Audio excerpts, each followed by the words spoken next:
The minute class ended, I got the news about Michael's crash. No time to think, I took off straight for the hospital. I'd just been wondering how to break up with him, and then bam, he was in a wreck. A tiny pang of guilt hit me, like maybe fate had answered my silent wish. Maybe I'd cursed him without even knowing it. When I got to the hospital, Anthony, Michael's childhood friend, was standing outside the room, face tight with worry. My stomach dropped. My mind went blank with a deafening rush. Took forever before I could force out the words. Michael, how is he? Anthony covered his face, shoulders shaking. When he looked up, his eyes were red-rimmed. He took a shaky breath before speaking. Michael, he's lost his memory. Doesn't remember you at all. Lost his memory? I didn't know whether to be relieved. But in that instant, a whole parade of wild ideas stormed through my head. We'd only officially started dating yesterday. I hadn't even told our friends yet. Him not remembering me? Honestly, it wasn't such a bad thing for me. I don't like Michael. I'm not gay. Before he asked me to be his boyfriend, we were just close friends and roommates. Last night, I found out the girl I've had a crush on was dating someone else.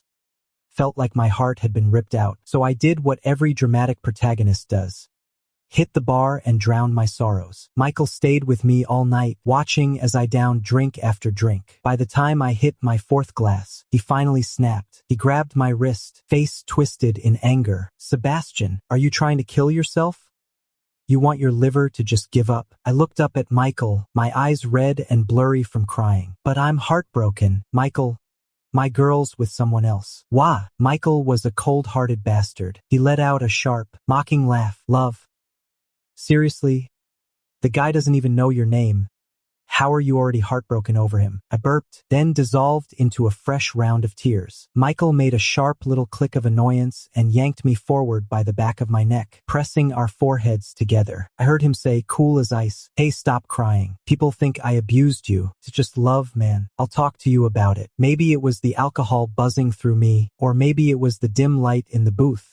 But for a second there, being with Michael didn't seem so bad. Michael was hot school legend, hands down top dog. Guys and girls chased after him like mad, but I'd never looked at him that way before. But that night, when the spotlight hit his face, it knocked me sideways. And yeah, I actually said yes. Yeah, I said, wrapping my arms around his neck. He froze for 2 seconds, then blinked at me like I'd lost my mind. Seriously, I nodded again, then added a loud smack.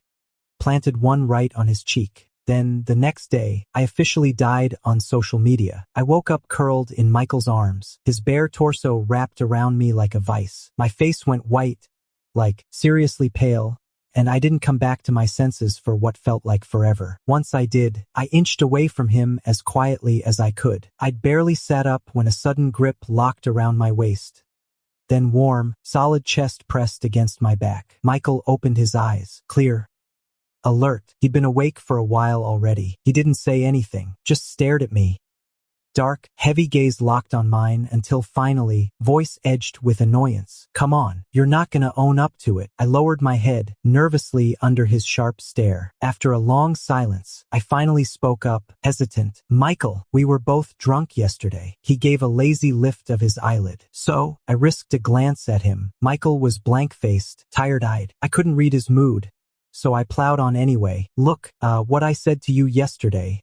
That Michael cut me off sharply, expression flat. Sebastian, I may not have been in love before, but nobody gets to treat me like a dog. He leaned back, turning his head slightly. His gaze felt heavy enough to press into my skin. Are you trying to break up with me? The words came low, thick with threat. A chill ran down my spine. I squirmed under his look and shook my head fast. No. Michael's lips twitched upward. The intensity around him melted into something softer. He brushed a hand through my hair. So what exactly are we then? I swallowed hard and answered, boyfriend. Michael stared at me. Then, quietly, he said something that didn't quite land right. Sebastian, you just admitted it. If you back out now, you're dead. A chill ran down my spine. I nodded quickly, barely able to keep myself from stammering out a yes. Yeah. Michael didn't say another word, just stared at me, his eyes dark and unreadable. I couldn't tell what he was thinking. What's on your mind? Anthony suddenly spoke up, snapping me back to attention. I couldn't quite explain it, but a chill ran through me. I hesitated, then asked him, you're serious? Michael actually lost his memory? A flicker passed across Anthony's face, just for a second. But then he was back to normal. He clapped me on the shoulder and said, "Dead serious. Yeah. You'll see for yourself when you go in." I pushed open the hospital room door, and the sound startled Michael. He turned toward me, his head wrapped in thick bandages. I was about to ask if his wound hurt when he just stared at me blankly and said, "Who the hell are you?" I froze. "You don't remember me at all?" Michael frowned, like he was digging through his memory. Then he winced, pressing both hands to his temples and whispering, "Do I know you?" I'd been secretly relieved when Anthony said Michael didn't remember me, but hearing him ask that question, really hear it, I felt this strange, sharp pang in my chest. Before I could figure out what the hell that was, Michael pressed on. "Do I know you? What's our thing?" I pushed the twinge aside and steadied myself. If Michael didn't remember me, that was perfect. Our past wasn't out yet. Might as well pretend none of it ever happened. So I gave him a deadpan answer. "I'm your brother." Michael's face twisted for half a second. Then he blinked, confused again. "Seriously?" I straightened up without thinking, lifted my chin, and said with total conviction, "Yeah." Then Michael let out a cold laugh. My stomach dropped. Something was off, and my feet started backing up before I even realized it. His eyes went ice cold as he spoke. "Anthony, shut the door." The door slammed behind me with a sharp crack. Now it was just me and Michael in the room. He stared at me, flat and unreadable. "Get over here." I stood frozen in the doorway, my fingers clutching the doorknob, unsure whether to step forward. Seeing I wasn't moving, Michael smirked. He lifted his eyes slowly, voice calm and deliberate. "Sebastian, you're gonna wait for me to come get you?" My spine went stiff. This was the calm before the storm, the quiet sign he was about to lose it. I swallowed hard and finally let go of the knob, stepping toward the bed. The second I reached him, my wrist snapped tight in his grip. He yanked me onto the bed, and I ended up sprawled across his chest. He pressed down on my waist, not letting me rise. His abs were rock hard, digging into me like stone. I squirmed uncomfortably, and the next second, Michael gave me a light slap across the back. The sharp crack echoed through the room.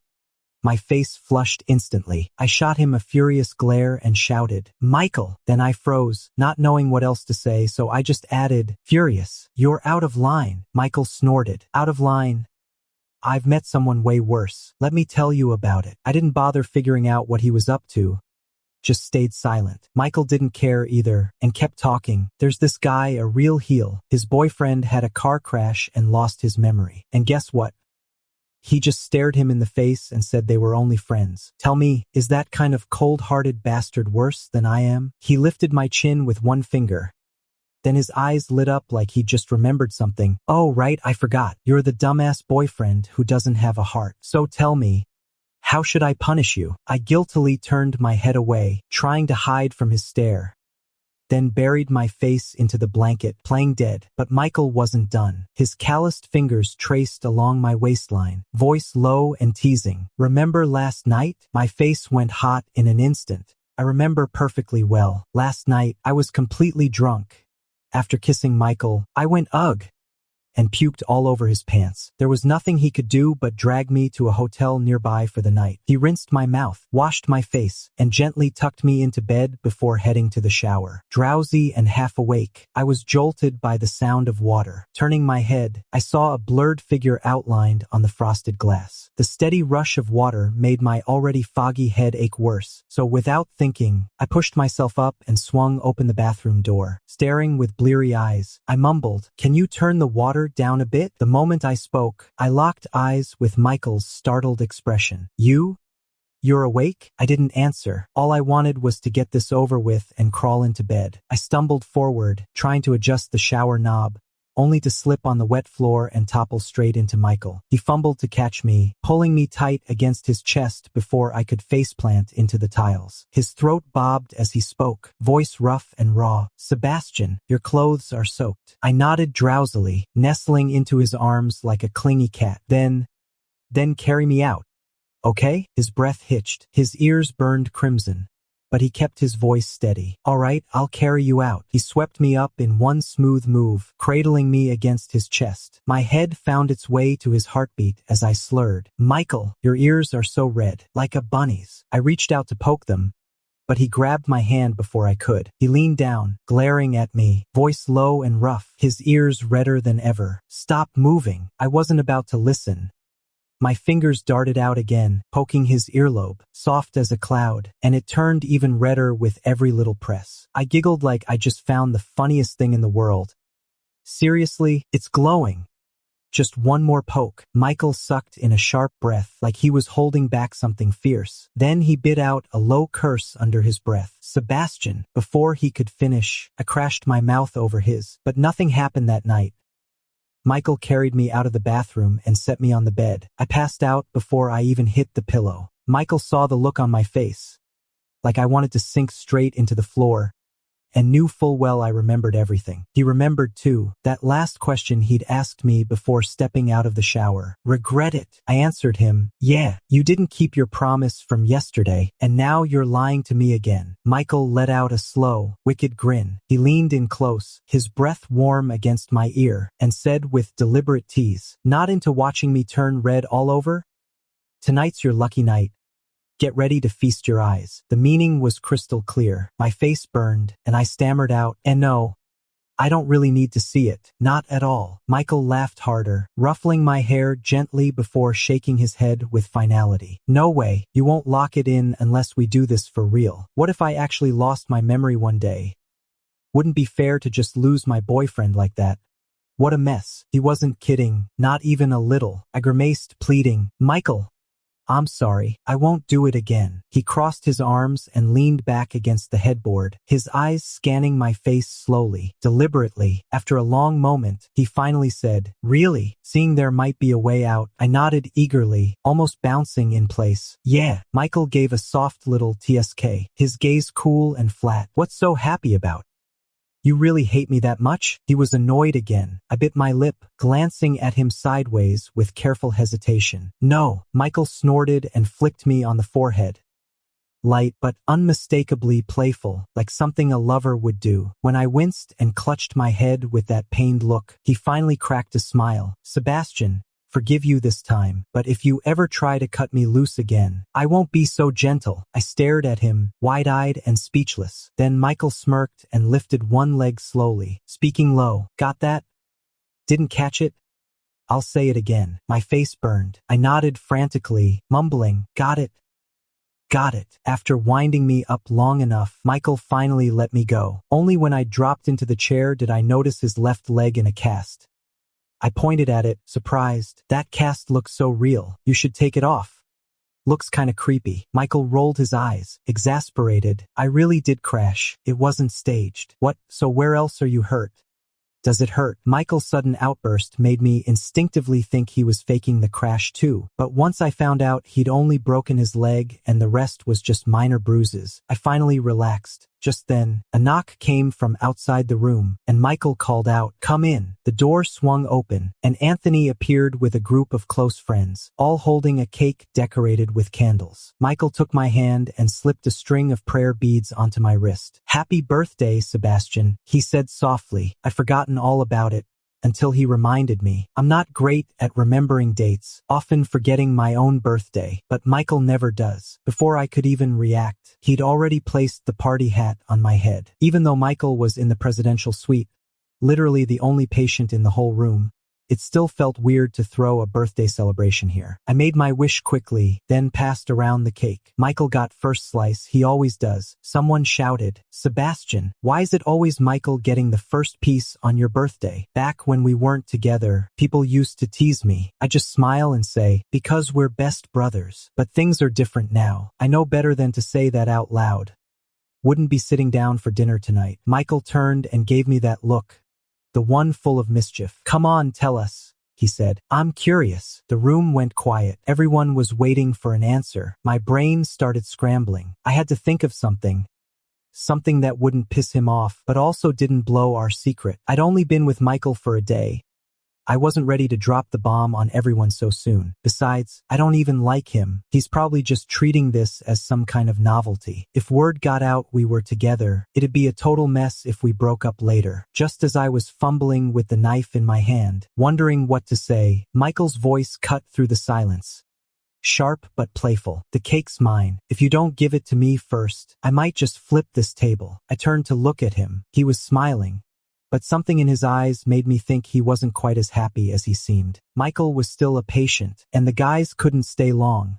After finishing the cake, they all left. I remembered Anthony casually glancing at the beads on my hand, almost letting slip, "If it weren't for you," before Michael's soft cough cut him off. Even though he didn't finish, those few words were enough to make me catch on. I turned to Michael and asked, "Did you crash because you were getting me a birthday present?" Michael shook his head without hesitation. "No." He looked at me, voice quiet. "It was just bad driving.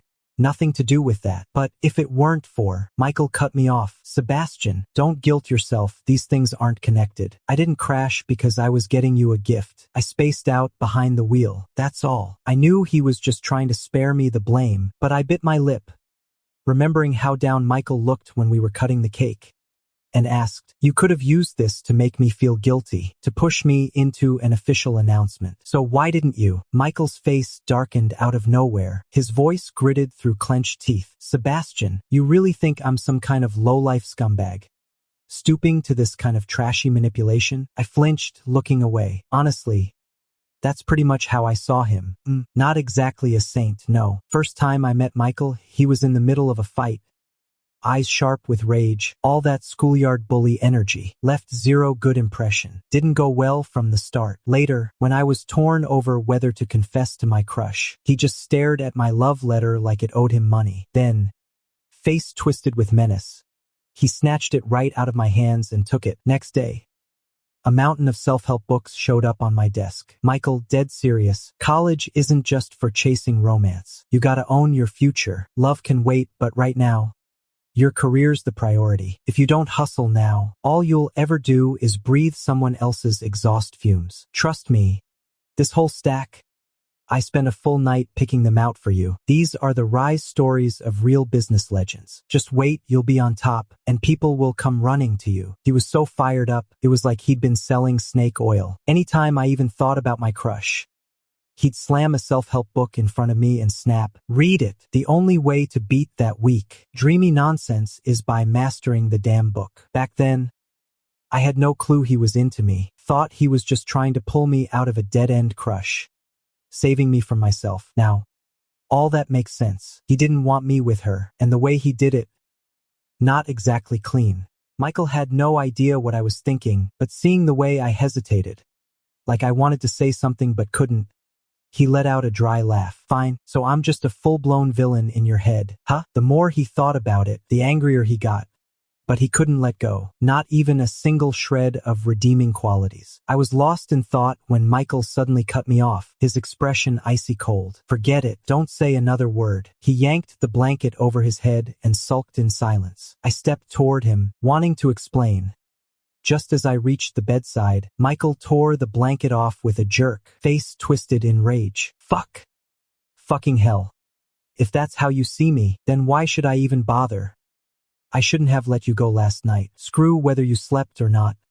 I damn well, before he could blow up again, I rushed to calm him down. No, you're still good in my eyes." Michael narrowed his gaze, skeptical as ever. "Really?" I nodded earnestly. His expression eased slightly. He cleared his throat, glanced away toward the window with a self-conscious shift. "So, compared to your dream girl, am I even close?" Couldn't lie. The silence stretched too long. Michael's face darkened. "Sebastian, can't even fake it, huh?" I kept my head down, said nothing. Michael let out a cold laugh. "Sebastian, I'll give you time to forget her. But remember this, you're mine. If you ever pull that crap on me, I'm locking you in the basement until you learn exactly who you belong to." I looked up, muttering under my breath, "She's got a boyfriend now." Michael went ballistic. He snapped, "Who cares if she's seeing someone? You think that means you can go chasing after her?" I thought it over seriously. "Then we'd have to break up too. Otherwise she'd be the third party. Doesn't feel right." Michael's chest heaved, his eyes burning with fury. That's when I realized I'd screwed up. Before I could fix it, Michael grabbed the back of my neck and slammed his mouth over mine. It was rough, brutal. I swear more than once I felt like he was trying to bite my lips off. After what felt like forever, he finally let go. I jumped up instantly, face flaming, and backed away fast, afraid he'd snap again. Michael ground his teeth, voice icy. "Next time I hear you even mention her, Just wait. I hung my head, whispering defensively, not me this time. Michael's glare sliced through me. I nodded fast and obediently. Got it. Got it. During Michael's hospital stay, it was me who looked after him. He'd wanted to hire a nurse, but I wouldn't hear of it. The thought that Michael got into the accident because of me ate at me. Couldn't just sit back and do nothing. Lucky for me, he didn't push it. Thanks to my constant care, Michael was finally well enough to go back to school. The only downside is he still needs a crutch. But when I'm around, I'm basically his left leg. Right as we get to the school gate, I run into my dream girl, Charlotte. I immediately turn away, face burning, trying to sneak a peek out of the corner of my eye, only to lock eyes with Michael's stormy glare. I jump like I've been bitten by a snake, voice trembling. Jesus. What the hell? Michael's eyes go dark, voice low and sharp. Was she worth it? I freeze up like I've been wrapped in poison ivy. He brushes my cheek with the back of his hand, pressing harder. Answer me. Cat got your tongue? Was she worth it? Now's not the time to push back. This guy's mood swings are unpredictable. I shake my head so hard it feels like a bobblehead. No, not at all. My chin is lifted, his gaze dropping to my lips, his mouth parting slightly. Remember what I said? Of course I do. I argue. Not fair. I didn't even mention her. He doesn't care. His eyes darken, and he nods toward the small grove beside us. Go there. I half dragged him over, feeling like a coward. Once we were out of sight, Michael shoved me hard against the tree. Before I could even react, his mouth was on mine, my back pressed into the rough bark, and in front of me was Michael's solid chest.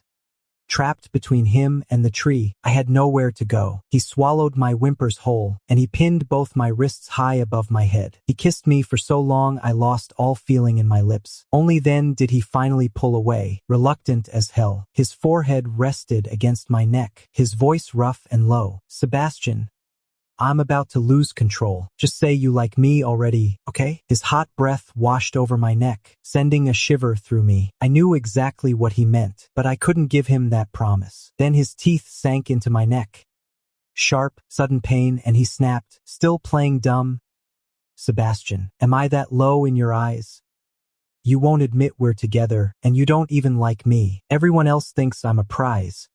Why am I trash to you? I didn't mean it. How could I possibly think of a guy like him as trash? He let out a cold laugh. Sebastian, you said yourself you'd be with me, so you're stuck. This is your life now. You don't like me? Fine. Then we'll just become the perfect couple of spite. Without another word, he snatched up his cane and limped off fast. So fast I couldn't keep up. After that day, my relationship with Michael took a strange turn. He'd stare at me with this unreadable look, his brows knitted tight, like he was wrestling with some thought I couldn't touch. When I asked him what it was, he'd just go quiet, that same distant expression creeping in as he said, knowing too much won't do you any good. It wasn't until one day, while I was sitting on the toilet, that I overheard him talking to Anthony. Seriously gonna lock him up? Michael's voice stayed calm. Yeah, wait, Michael. Sebastian just hasn't warmed up to you yet. Is it really worth throwing him in the dungeon? Michael finally let a flicker of emotion creep into his tone. 3 months. 3 months since we got together. And I've even taken the cast off. But he still hasn't fallen for me. He let out a long sigh. I can't wait anymore. At this rate, by the time I'm dead and buried, his heart'll still be chasing that one fantasy of his. Don't worry. I've done my homework. I know what I'm doing. Anthony looked skeptical. Really? Michael gave that smug, I've got this in the bag look. Ever heard of forced love? Been reading like 100 books on this one website lately. Finally figured it out today. The whole point is force. You have to force it before you can make it stick. Anthony looked horrified. No way. Michael gave a soft, dismissive TCH. You wouldn't get it. You need to go hard with someone like Sebastian. Someone who's not getting the hint. After that, I couldn't make out what they were saying. The words blurred together in my head like a tangled mess. When I got back to the dorm, Michael wrapped his arms around me from behind and murmured, Sebastian, don't go back home for summer. Come stay with me instead. My body went rigid. It was coming, inevitable. I kept my face calm, but my palms started to sweat. I have to go home. Michael twirled a strand of my hair between his fingers, speaking slow and easy. You don't really have anything waiting for you back home. Stay with me instead. might even grow fond of me. I thought it through. I'd rather not spend the rest of my life stuck with someone I can't stand. His eyes were deep, full of something I couldn't name. I looked down, silent. No matter how hard I tried, there was no stopping this. If I said no, he might just drag me to his place himself. Best move. Hit him first. Catch him off guard. I looked up, my eyes locking straight into Michael's. Michael, are you trying to lock me up? No surprise. I'd barely gotten the words out when his smile froze. Before he could react, I dropped my gaze, pressed hard into my thigh, then lifted my face again. Eyes reddened, lips trembling. I fake sobbed through a sniffle. Michael, can't you just not lock me up? Anthony taught me this trick. He'd finally decided he couldn't let Michael run wild. After endless second-guessing, he handed me the playbook for surviving him. One word. Cry. Michael likes you too much to see you hurt. Just show up with tears in your eyes. Look broken. Then he'll give you anything. I thought I was getting a promise. Not to lock me up. His fingers brushed my cheek. His eyes narrowed, dark, hungry, and full of something that wasn't just control. My stomach dropped. Something felt off. And sure enough, before I could even process it, Michael let out a low curse. Fuck, Sebastian. Who the hell taught you to flirt like that? I froze. Michael was, as always, straight to the point, rough around the edges. Before I could react, he shoved me back onto the bed. The other two guys in the dorm were from out of town. They'd packed up and left right after finals. Now it was just me and Michael, tense, restless, wound tight. This was really it. Should have never listened to Anthony. What a terrible idea. Michael's lips came down on mine. First my forehead, then my eyes, then my mouth. Different from before. This time it was tender. So soft I couldn't help but melt into it. He kissed me for a long while, then lowered his head to my chest, listening to the wild beat of my heart. His voice came out rough and low. Sebastian, is this okay? That voice, rough, magnetic. My whole body went numb, but just enough of my mind stayed sharp to hold on. These past few months I'd finally realized. Michael wasn't playing around. He was in it for the long haul. He liked me, or maybe he loved me. Then what about me? I didn't hate kissing Michael. In fact, I liked it. Liked how his touch made my skin hum. So, was I really telling myself the truth when I said I didn't like him? Before, I'd have answered without hesitation. Yeah, I don't like him. I'm straight. But now I wasn't so sure anymore. All I knew for certain was that, until I figured out what I really felt, me and Michael couldn't go any further. I shoved at Michael, my voice shaking as I said, Michael, stop. I'm not ready. Michael didn't look up. He stayed buried in my chest, his voice low and muffled. Okay, I won't.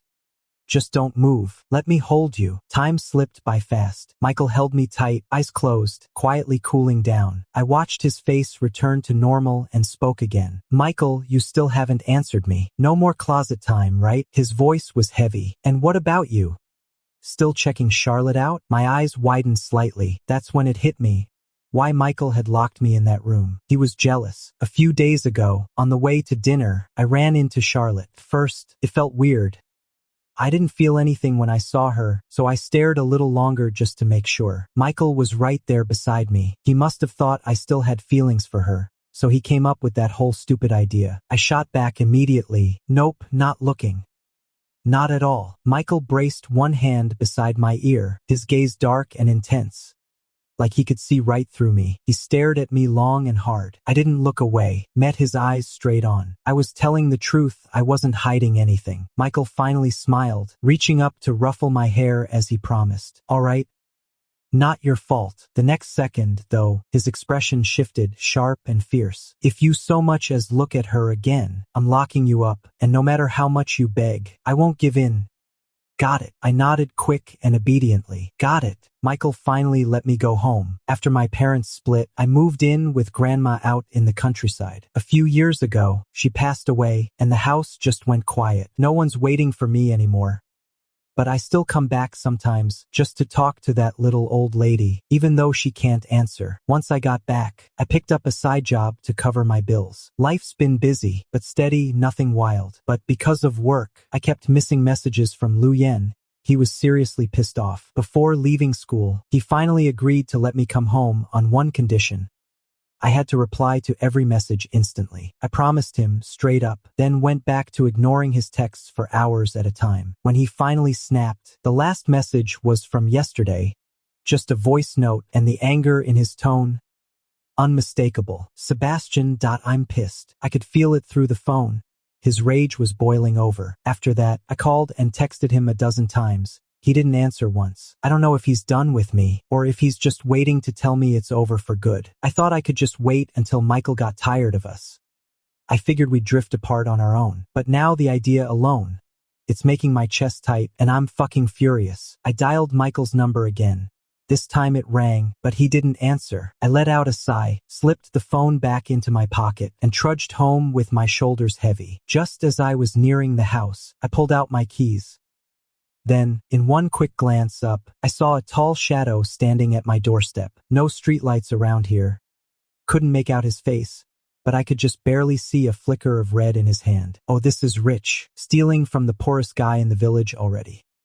And now he's just lounging there, smoking right outside my front door.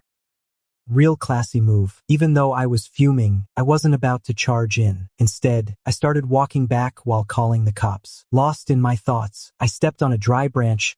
Asterisk crack. Asterisk. The sound snapped through the silence. He turned sharp at the noise, and without thinking twice, I took off running. He covered the distance in 2 long strides, and just as I was about to beg for mercy, a low voice cut through the dark. Sebastian, you still think you can run? I froze, then turned around. Michael's face was dark with fury, and for no reason at all, my nose pricked up. What are you doing here? Michael's voice was icy. Punishing you. Then he pressed my head down and kissed me hard. For the first time, I didn't pull back. I opened my mouth obediently. Back then, I'd always pretended to get angry just to make him go easier on me. But today, it hit me. Maybe I was in love with Michael too. I didn't want to break up. He felt the change in me. His lips parted slightly, and he tilted my chin up with a cold smirk. Such a good boy. Did you finally realize you messed up and want me to forgive you? I lowered my eyes, voice flat. So, you're being all sweet. Did you figure out you messed up and want me to forgive you? Michael froze, a flicker of confusion crossing his face. What breakup? I pressed my lips together, then finally said, you haven't answered my messages or taken my calls since yesterday. Isn't that you trying to break up with me? Michael's expression was unreadable. You think I'd show up at your place in the middle of the night just to break up with you? I'd be insane. I paused, then said, maybe you're just a polite guy, so you'd rather break up in person. Michael lifted his eyes slightly, gave a dry huff. So I'm not just some lowlife in your eyes? I shot back right away. No, I never thought that of you. Michael stared at me for a long moment in silence, then reached up and rubbed my swollen lips with his thumb. His voice was flat. If I were breaking up with you, why would I even kiss you? I muttered, maybe that's your breakup ritual. Michael let out a short, disbelieving laugh. A ritual? A goodbye kiss. Sebastian, what on earth is going through your head? I felt a little hurt. Why didn't you answer my calls or messages? I was on a plane, couldn't get to my phone. Then why didn't you call me after you landed? Michael reeked of smoke, and he didn't look like he'd just arrived. He took his time answering. What if you saw me outside your door and decided not to come home? I practically stammered. I wouldn't. Michael snorted. You wouldn't? You bolt the second you see me. How's that not running? I floundered for words. No, I thought you were a burglar. Michael stared at me, face hard. You're telling the truth? I nodded. I'm not lying. It was late. I couldn't see who it was. I thought someone was at my door. Of course I'd be spooked. He seemed to believe me now. The tension in his face eased a little. Then something must have occurred to him, because a slow, unreadable smirk curled at the corner of his mouth. He leaned down close, his breath warm against my ear. I am a thief. I came here to steal you. My ears burned like they were on fire. I hooked my arms around his neck and pulled him down, brushing my lips against his, mumbling with a flush. Fine. Go ahead. Take me. Michael's eyes snapped wide open, disbelief flickering across his face as he stammered. What did you just say? He was stunned, rightly so. Just 5 days ago, I turned him down flat. Back then, I hadn't even known what I felt for Michael. Now I do. I looked up at him, voice steady but soft, and said, Michael, I like you. I led Michael into my room. He'd been silent the whole time, just letting me guide him, until I straddled his lap. Then he snapped back to awareness. Sebastian, you really mean it?